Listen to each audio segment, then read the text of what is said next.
Lee Hamilton from bestfrienddogtraining.com here to talk to you about our very first dog training tool, a crate.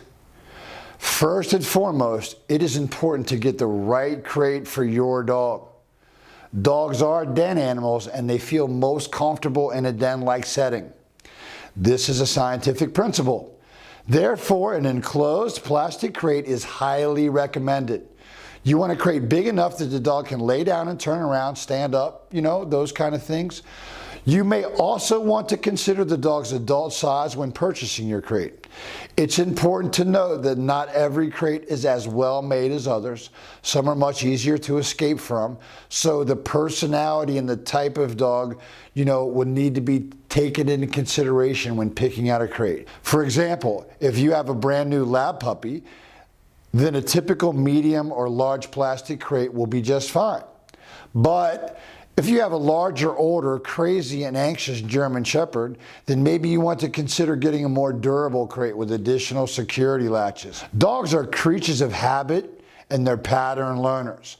We want to begin to utilize the crate and a schedule to help develop good behavior pattern.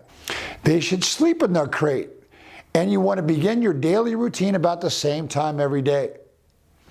From the crate, your dog should always go straight outside to use the bathroom. Once your dog has used the bathroom outside, now is the ideal time to let him run around the house for about a half an hour or so. Then I would put him back in the crate, then put him back inside to eat. You want to feed on a schedule and utilize your crate. Feeding the dog at the same time every day will regulate their bathroom pattern, and feeding them in the crate cuts out the distractions, only giving them the option to eat or just sit there, and encouraging them to hold it after they're done eating. Again, from the crate outside, always from the crate outside. After the dog pees and poops, or if the dog pees and poops, you can let him run around the house for about 60 to 90 minutes or so. After 90 minutes or so, you want to put him back in the crate for about 60 to 90 minutes. This will allow the dog to decompress and keep them from using the bathroom. After another 60 to 90 minutes, let the dog back outside to use the restroom. Repeat this pattern throughout the day. If you're leaving the dog for the day or unable to keep an eye on the dog, put him in the crate.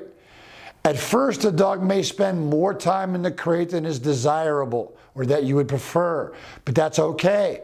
Ultimately, the crate allows you to keep the dog safe and out of trouble when you're unable to keep an eye on them. We keep our infants and children secure until we're able to watch them or they become responsible enough to be left unattended. Your dog is no different. As they grow in their training and their maturity, so will their freedom. Do not allow the noise of the outside world to cloud your judgment. Start your dog off on the right foot by using a crate. Finally, I would like to mention that during the first several days of training, your dog may whine a bit in the crate. And unfortunately, you'll not yet have the tools with which to address it. Where people go wrong is they give in to the dog's whining and let the dog out. And then the dog learns that if he or she whines long enough, eventually they'll get out. Do not give in. Try background noise and completely covering the towel with a crate. Within days, the dog becomes more and more comfortable and will usually quiet down. But if not, within days, you will have the tools necessary to keep the dog from whining. So, stay the course.